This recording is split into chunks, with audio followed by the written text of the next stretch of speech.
Coming up on MHS1. Water bottles fly through the school. We uncover the opinions on standing up for the pledge. And students get excited for the season of giving. And that's all coming up on MHS1.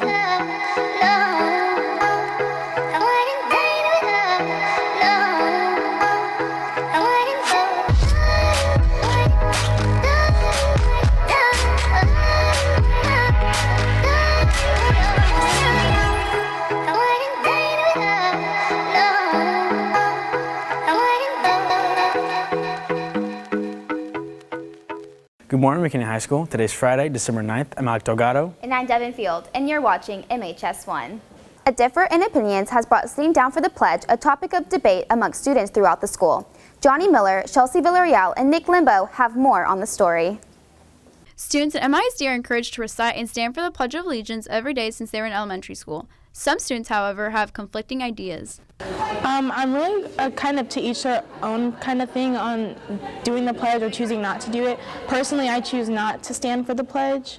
And I am choosing not to support something that basically is not saying what it stands for. During the pledge, you say for justice for all, and like you're talking about like the freedom for all, and I don't feel like it's representing that in America at the moment. Many students will show their unwavering support for the flag. I think it's wrong. I think people should have to stand up. I don't think the flag didn't do anything to you. I mean, and the people chose the president. So, I mean, us as people should have to stand up for the pledge. This country's done a lot for people, and it's still doing good things for people. According to state policy, students can exercise their rights to an extent. The state does have a requirement on Texas Education Code that says that schools must recite the Pledge of Allegiance to the United States flag, as well as to the state of Texas, and that must be followed by a minute of silence. Those are things that we don't do because, we think it's fun to do them every day. They're actually state law. We have to comply with them. I feel like it's becoming a big issue because I feel like people are like dividing and picking a side. And I mean, there's only one side we should be taking. I mean, we are America. I mean, it's not, it's just going to keep getting worse. And if it keeps getting worse, we're just going to be on two different sides, and it's not right. This has been Chelsea Villarreal, Nick Limbo, and Johnny Miller reporting for MHS1. All three high schools came together to participate in the Jolly Jive. Maddie Cox, Chelsea Villarreal, and Victoria Carvajal bring you the story.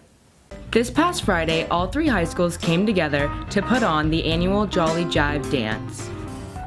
The Jolly Jive is a formal dance like winter formal or prom. At the dance, basically, before there's a beauty station where we help all the students get ready. We do their hair and their makeup, and then there's a parent lounge for parents to hang out and eat and socialize, and then all the rest of the kids will go in the gym and just have a dance like we do.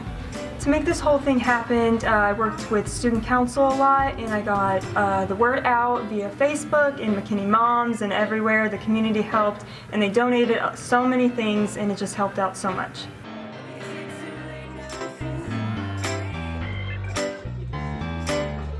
I think the kids involved had a really fun time at the dance. There was lots of good music, and they could get snacks, and there was just lots of student council members and pals to dance to. They could get their picture taken and kind of get dressed up, and that's really fun, and I think they all enjoyed meeting new people. This has been Maddie Cox, Chelsea Villarreal, and Victoria Carvajal reporting for MHS1. The Cosmetology program works really hard, and they're able to learn great skills. One of our students showcases their talent. Here's Anna Maria, Victoria Carvajal, and Angela Sinecor. Here's Ollie Maria getting a haircut by Rose Ramos in Cosmetology.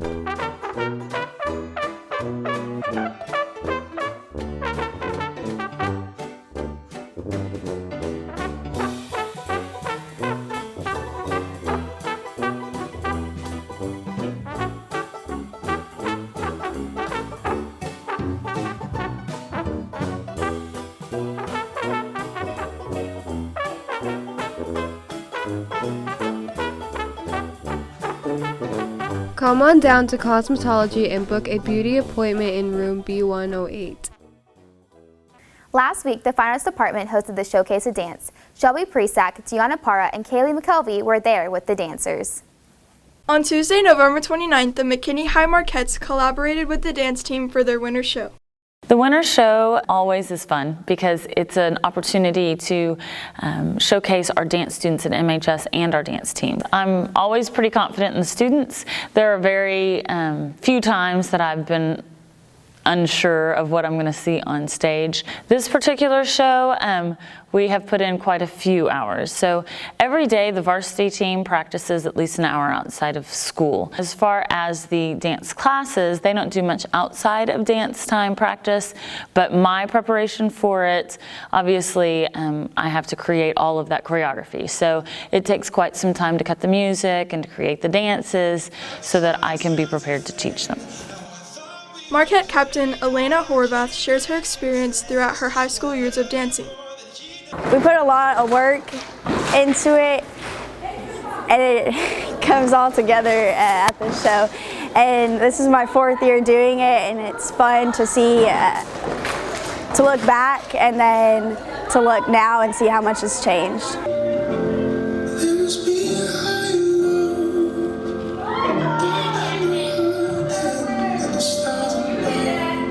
I'm the captain, and in practice we polish the dances, run them over and over again until we get no mistakes, practice projection, and just make sure everything's going good for the show. We all have competitions in like January, February, and then after that we have the big spring show in April.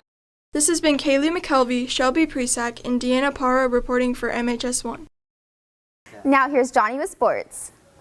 Thanks, Devin. The girls' basketball team lost to Plano West this Tuesday and will face off against Plano Senior tonight at 7:30 at home. Here's a look at their season thus far. The Lionettes have started their season with a solid record of 10-5 and look to carry the momentum into district. Season, I think that we should go really deep in playoffs. I think we should be ranked high, first, second, or third. We have a good chance. We just have to play together. Our district is going to be a dogfight. There are 6 teams that are very talented in our district, and so 2 of them are going to stay home. So it's going to be not so much just who we beat, but who beats who. We're going to have to come ready to work every single game. Transition defense, making smart decisions on the offensive end of the floor, understand that we can't rely on just outscoring people, that we've got to get some defensive stops. Playing against Highland Park, the girls came out with a win, but a close game led to improvements. That was not one of our best games. Highland Park is a team that understands their weaknesses. They're not very athletic, but they work hard. They take it one possession at a time, play very fast. I think that was a big learning curve for us. Kids played hard, and we pulled it out on the end. But our last game was pretty bad. I mean, we started out good with defense, but towards the end, we kind of slacked off. So throughout the whole game, we need to play better defense and stay focused. I think that our team is good enough to beat any team in our district. But I think every team in our district is good enough to beat us too. It's going to be about who comes prepared and ready to play. This has been Lauren Tovey, Johnny Hobart, and Wilson Galvan reporting for MHS1. The guys' basketball team lost to Lakeview Centennial this Tuesday and will be competing in the Keller tournament this weekend. That's all for sports. Now back to y'all.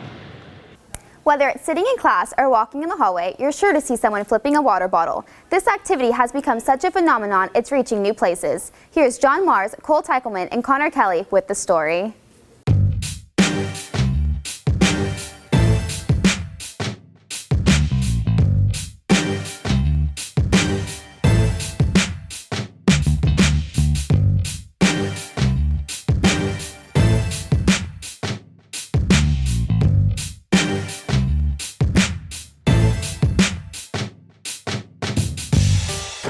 Oh, there's a huge possibility of bottle flipping becoming a huge sport. It's growing nationwide. There's people just doing it in and out of classes. Even Coach Smith said he is 100% down for coaching up the bottle flipping team.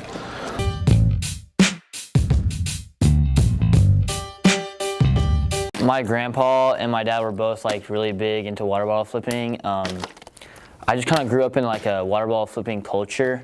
Back where I lived in Plano, it was a really big deal, and so just kind of developed the art.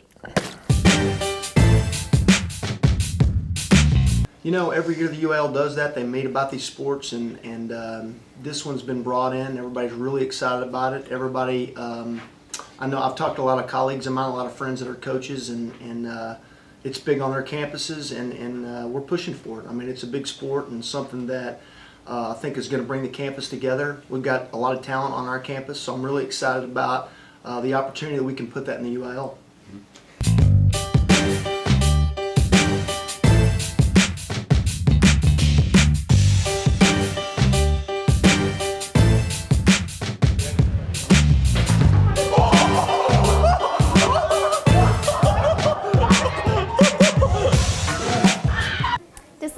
such an exciting season. With the holidays coming up, we think about what we'll be asking for. Allison Duran, Devin Field, and Maddie Cox find out what people hope to unwrap. What do you hope to unwrap this holiday season? I want to unwrap a cute, fluffy unicorn. I want to unwrap something sparkly. Like $3 million. I want Pokemon cards. I want like a toy lapis, like a Beanie Boo. I want a new straw hat. One of those dogs that look like, that you can make look like a panda if you like dye it, right? And that for Christmas. Winning lottery ticket. World peace, and then a boyfriend. Like a toy, like a legendary Beanie Boo, and like, I forgot what else I wanted. A peanut. So for Christmas, I really want to unwrap a guitar. I'd like to get a Lamborghini. Hopefully there's one outside my house in the morning. There we go. I want to unwrap smaller classes. I want to unwrap fewer PLCs. I want to unwrap a cheer mat so I can practice my back tucks. I really want to unwrap a brand new textbook. Smaller lunch lines. Less troublemaking kids. I hope I want to unwrap 4 good years of people coming together and fighting for what's right. Better grades. Maybe a flight somewhere or a road trip where I don't have to drive, maybe in a smart car. Very Merry J. Crew Christmas. Christmas, I would like to unwrap a really cute stuffed cat. I'd like to unwrap a remote control race car. They're really fast. Legos. I wouldn't mind unwrapping a state championship for the 2016-2017 McKinney Varsity Lions soccer team. I don't know, I'm hungry. One more thing, I want like a set that Ella has, a toy set that has like a really, it's like experience where you can just. Well, that's all we have for you today. Follow us on Twitter at Mainstream News. And remember, If it's news, and it's at McKinney High School, it's MHS1.